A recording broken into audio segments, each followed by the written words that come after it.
Hey everybody, Pastor Dave here again. I'd like to share on another topic of prayer. The topic I've chosen today has to do with being nervous, praying in a group or in a public format.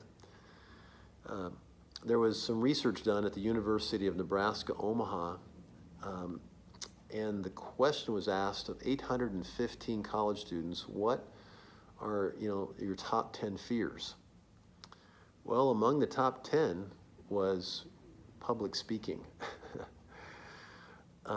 If public speaking is the general population's greatest fear, public praying very well may be its Christian equivalent. Hey, I remember the first time I prayed in public. It was in front of 6 of my peers. I was 12 years old. My pastor asked me if I would close our time in prayer. Now, he always had done it in the past. He kind of surprised me when he asked me if I would do it, but of course I couldn't, say no. I instantly got cottonmouth. I could barely speak. I was fumbling for words to say. I was trying to remember how our pastor prayed so I could somehow pray just like him. It was agonizing. I began to sweat profusely. I just wanted to get this experience over with. I don't think I prayed for more than 30 or 40 seconds, but it felt like eternity. Afterwards, I wondered how stupid that must have sounded. Isn't it crazy how prayer is one of the most amazing privileges of followers of Christ? And praying privately is cool with us. We don't worry about that at all, but boy, to pray in public, that just doesn't feel right to us. It doesn't feel okay. It scares the bejeebies out of us. Well, if that's how you feel, you're not alone. Many followers of Christ struggle with this a bit. But let me give you some practical advice if you're among those who are nervous to pray in public or in a group. And it's just one simple thing to remember, and here it is. First of all, admit your fear and ask God to provide you with the strength to pray out loud in public. That's it. Every follower of Christ has experienced that season of their journey with Christ where they dreaded the public prayer thing. I mean, is it any wonder why at most church events, guess who gets asked to pray publicly for everyone? It's the pastor. They think because he's so used to it, he can do it because he's so good at it, he's so eloquent. As a pastor, I often wonder, why can't we ask someone else to do it? What's the problem? I can tell you, it's because people are sensitive to other people's fears. Let me share with you something that I read once about Stonewall Jackson, who was a general for the Confederate Army.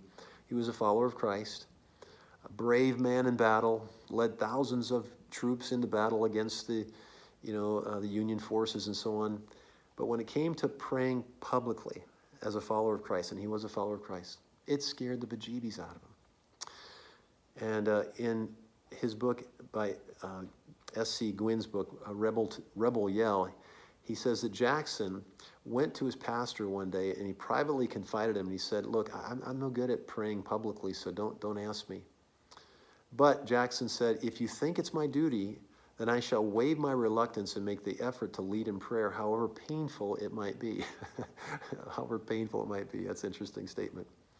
Well, at the next meeting, the pastor called on Jackson.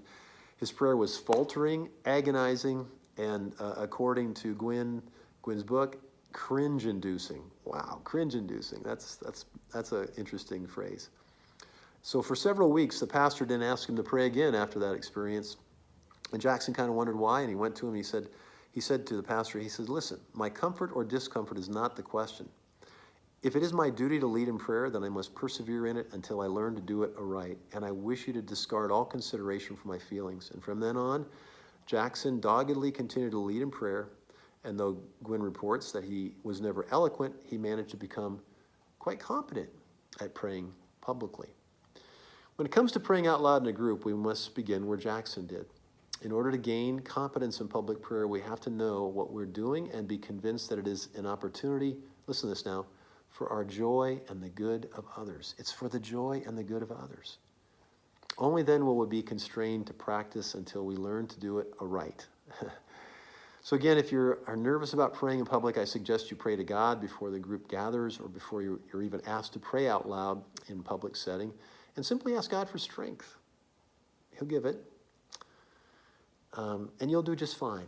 God will come through. Your prayer, however it is spoken, however long or short it is, however eloquent or not so eloquent it is, it doesn't really matter. Don't worry about impressing those around you. Don't worry. People are not giving, not putting a score on a scorecard anyway. Oh, I'll give that one a 5-star rating. I'll give that one a 1-star. That was terrible. They don't do that. No. Simply enjoy your conversation with your Father on behalf of everyone else who's there. Again, it's totally up to you how you pray. And if you aren't as eloquent as the pastor, who cares? That's not what's important. What's important is that you prayed and spoke to the God of the universe on behalf of the people in the group. God honors prayer like that. So I urge you not to decline the next time you're asked to pray for your group. Hey, thanks for listening. Have a great day.